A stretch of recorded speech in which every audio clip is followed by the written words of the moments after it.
travaillé cette dernière année, j'ai eu un petit congé maternité. En tout cas, elle est en forme et elle reprend tout tranquillement le travail. Donc aujourd'hui, j'ai décidé, contrairement à d'habitude où on fait notre petite démo en musique, de faire un petit peu d'explicatif. Donc on va discuter un petit peu. Et après, du coup, je vais montrer un petit peu de travail en musique. Aujourd'hui, je vais simplement faire du travail à pied. Et demain, toujours en fin d'après-midi, on montrera un petit peu de travail monté également. Donc là, je vais simplement vous expliquer un petit peu la progression du travail vers le travail en liberté. Donc ma petite pouliche, elle va simplement faire le spectacle. Je ne vais pas m'en occuper, elle va faire câlin en vite fait. Et donc Nayad, elle va essayer de se concentrer un petit peu sur ce que je vais lui demander. Même si évidemment, elle fait son rôle de maman à merveille et que forcément, elle garde un petit coup d'œil sur elle. Elle est en forme.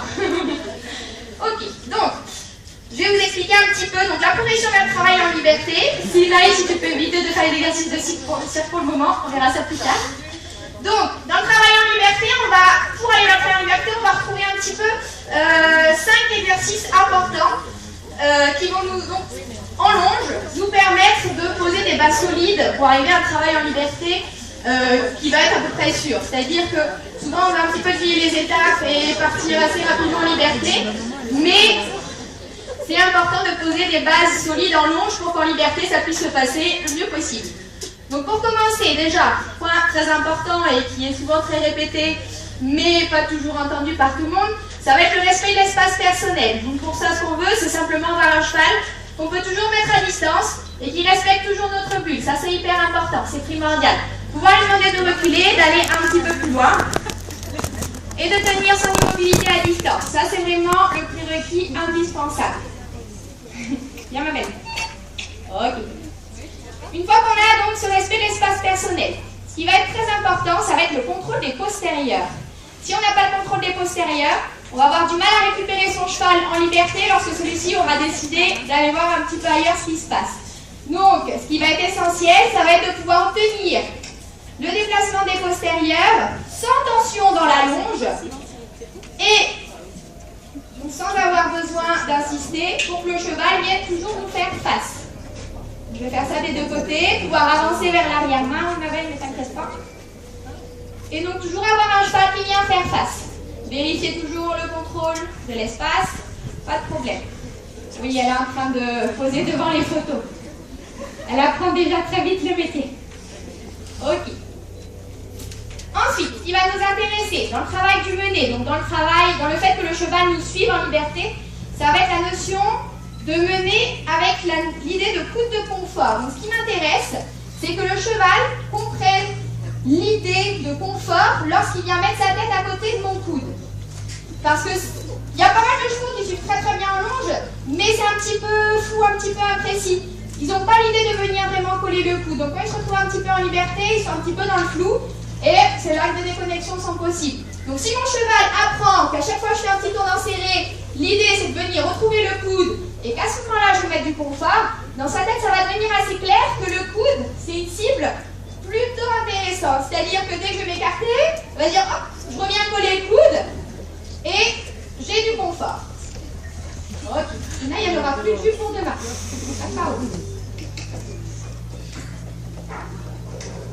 Ok. Faire la même chose au trot. Donc pouvoir m'écarter assez franchement et avoir un cheval qui ploup, direct vient coller le coude. Mettre du confort à ce moment-là. Que le cheval comprenne bien que dès qu'il rejoint le coude, il aura du confort immédiatement.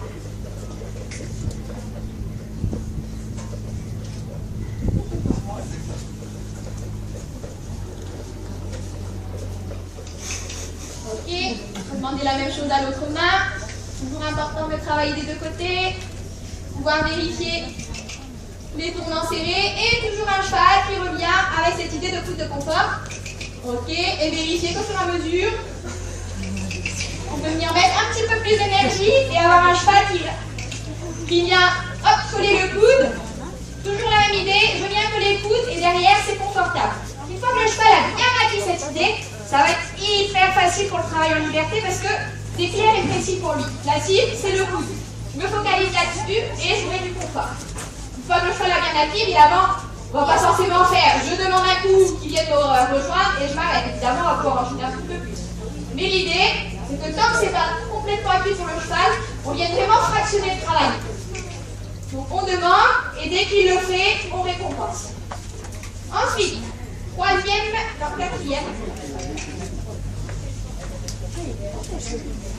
quatrième point important, ça va être le rappel, le ramener.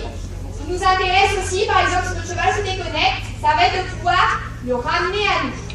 Donc pour ça, ce qui va être hyper important de mettre en place, ça va être le rappel en utilisant un petit peu le stick comme stimulus.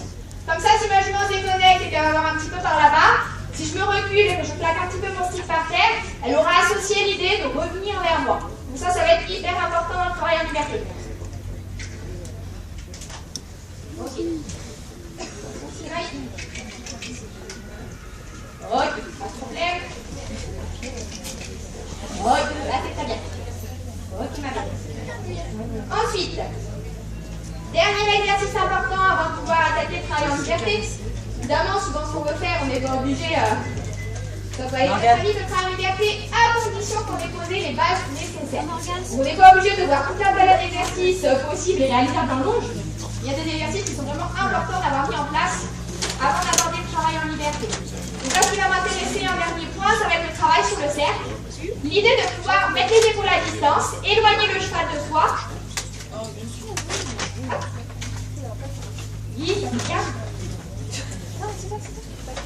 Et pouvoir toujours récupérer le cheval en bougeant les postérieurs. Ça, c'est hyper important comme aussi. Bien. Envoyez de l'autre côté. Bien. Ne t'inquiète pas. Vérifiez qu'on a le contrôle des allures sur le cercle. Marche. Ok, calme.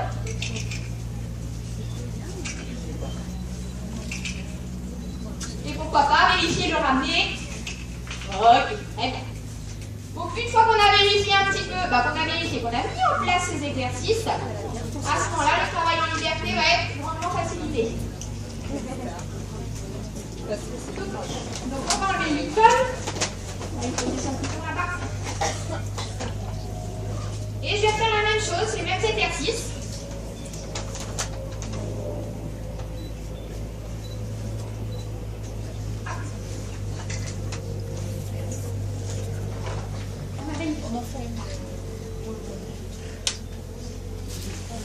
Ok.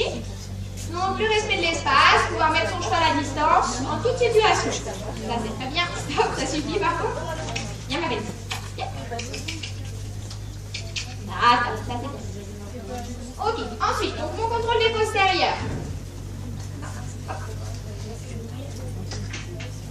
Ok, pas de problème. Contrôle des postérieurs de l'autre côté. Ça c'est bon. Okay. Ensuite, j'en arrive du coup à ma notion de pousse de confort. On va peut-être pouvoir pousser un petit peu plus loin avec le travail au galop. Et toujours un cheval qui reste très proche, très collé, qui fait attention à l'espace. Mais on peut se permettre d'avoir un petit peu plus de proximité parce que justement, on s'est assuré qu'on avait un cheval respectueux. Très bien. Ok, ça c'est bien.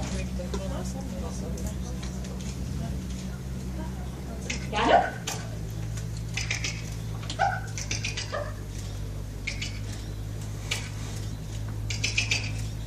Oh, très bien.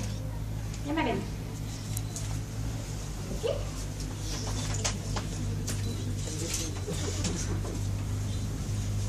Bien. Oui. Après ça, du coup, j'ai mon travail sur le cercle, même chose. Si en longe, ça a été bien fait, que le cheval ne vient pas tracter son humain au milieu du cercle en venant tirer sur la longe vers l'extérieur, globalement, on peut être assuré d'avoir un travail sur le cercle qui va venir assez facilement si j'ai mon contrôle des postérieurs. C'est-à-dire que si à un moment donné, le cheval vient s'éloigner, il suffira, si j'ai un bon contrôle des postérieurs, que je vais simplement pousser les postérieurs pour que mon cheval revienne vers moi. Ok, on va sauter un petit peu.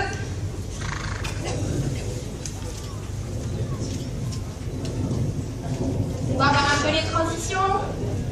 Oh. Bien, changez de main. Oui. Changez de main en aspiration. Bien. Galop. Oui. Oui. D'accord.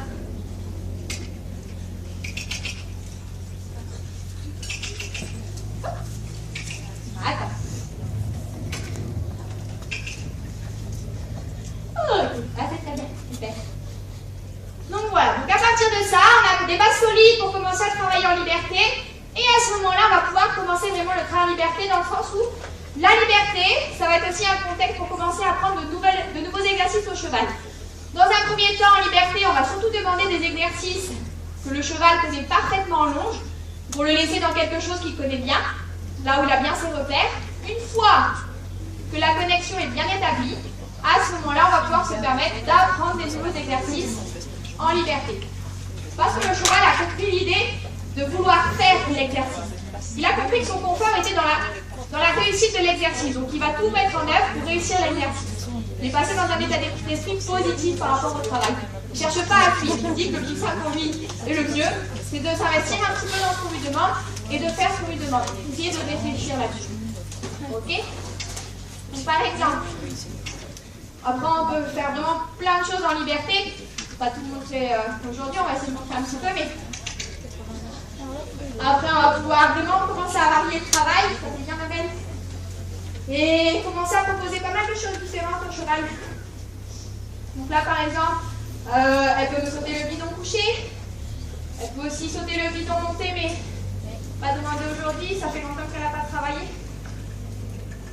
Par contre, ce que je peux proposer, ça va être peut-être des exercices de réflexion.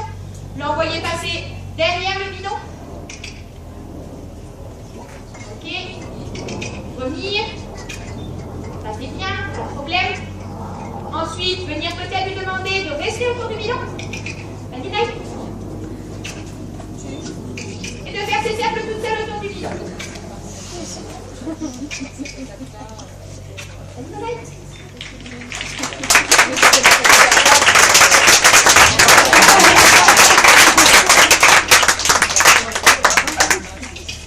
Oui, c'est bien. Ok, elle a un petit peu etc. Ça c'est bien.